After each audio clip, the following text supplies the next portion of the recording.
Hi, I'm Liz Scarf. Welcome to this channel, exploring cultural repair.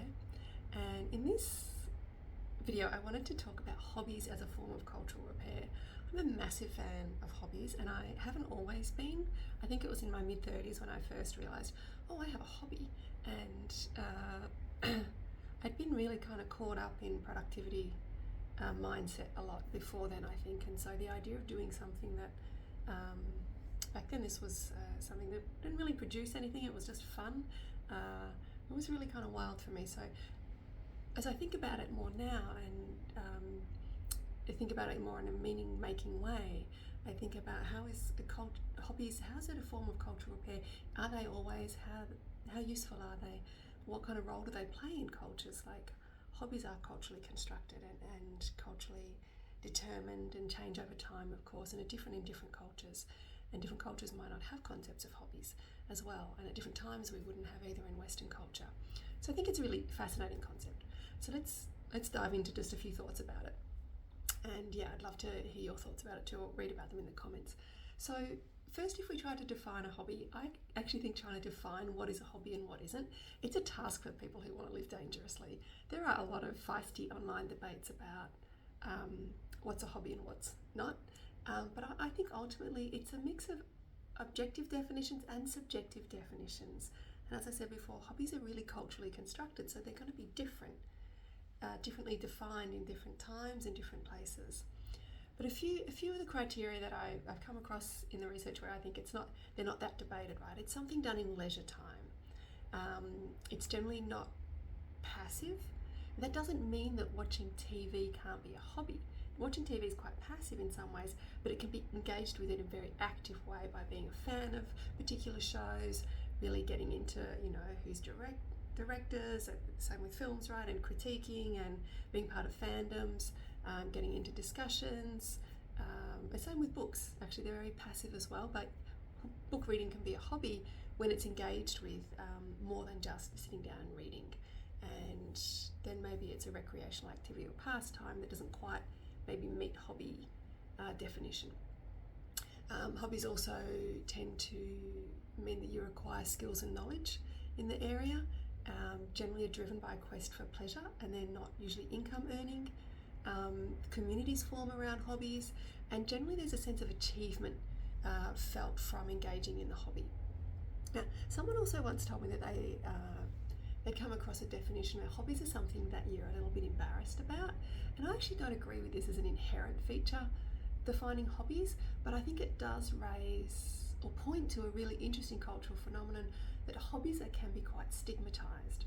So in Western culture, hobbies can be both prized and stigmatized depending on the era and the hobby, because hobbies are expressions of cultural norms and also countercultural actions.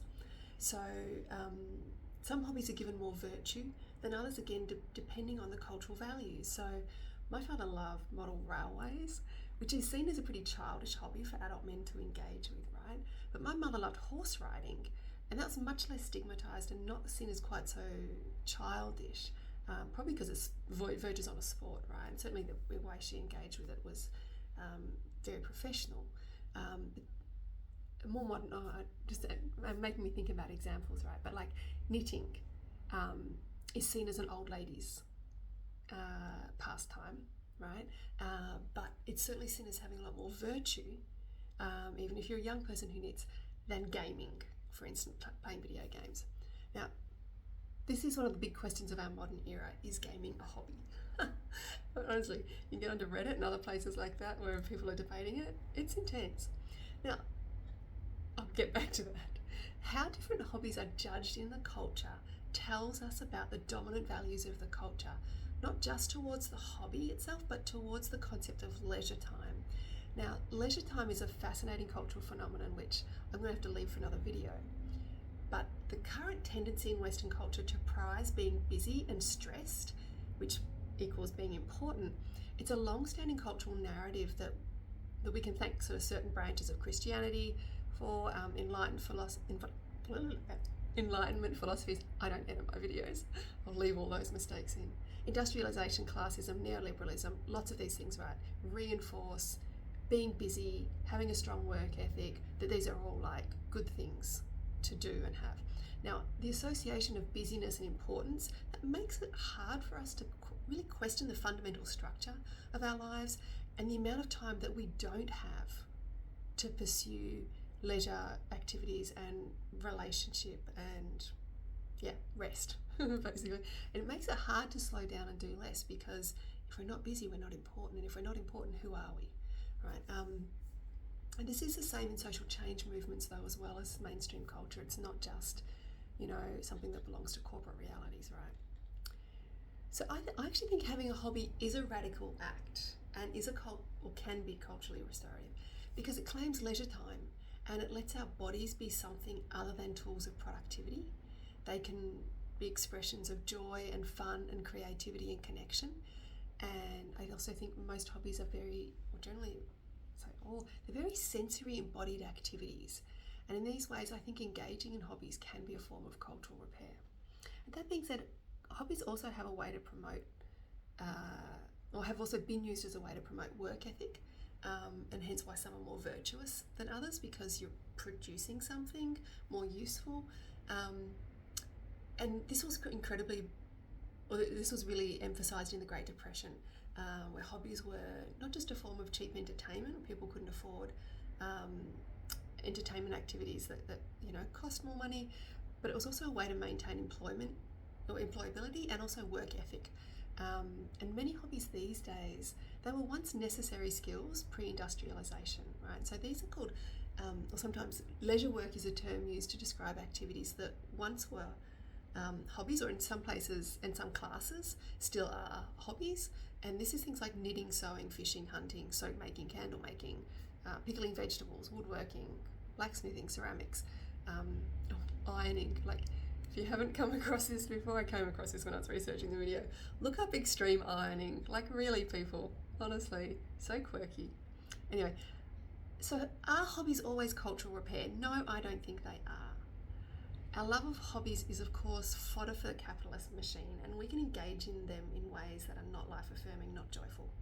We can bring any set of values, beliefs, and psycho-emotional challenges to the way we do hobbies. And I think it's how we do our hobbies, not what is the hobby, but it's how we do it that determines whether they are good for us and the wider culture. So let's talk about gaming and knitting, right? Let's say getting addicted to gaming, sponging off your parents into your 30s or even your 20s, right? Making no IRL, in real life, friends. That is not what I'd call culturally restorative way to engage with gaming. But just say you're really into gaming and you use it to make new friends, you get together at gaming conferences, you learn to write code, you use your amazing tech skills to help your grandparents with, navigating the internet and things like this. I think that's culturally reparative. It's life affirming and it creates connection. So is gaming a hobby? I don't really think it's an important question. I think, does it foster, or does the way you're doing it foster individual and collective well-being? I think that question matters more. And so my favourite hobby at the moment is knitting. But if I engage, and I think knitting is very culturally reparative, right? But it isn't, not only. If I engaged in this hobby mostly through scrolling through Instagram and buying heaps of yarn and I hardly ever make anything or finish anything, I don't actually think that's a culturally restorative way of engaging with the hobby. I don't think it's good for my individual well-being or collective well-being by doing it like that. It's more like quick dopamine hits, actually. And it can be quite compelling, if not addictive. So I can make knitting more culturally restorative through my connections to my ancestors who were knitters and my ancestral lands in the UK, right, whose history is significantly shaped by wool and wool crafts. And I try to make sure I spend more time knitting than fantasizing about what I'm going to knit. I try to support small businesses with the yarn I buy. I try to make friends through the hobby, and I mostly stick to my spending budget, but I definitely don't put my family in debt. And in these ways, I think it's life affirming. It creates well-being.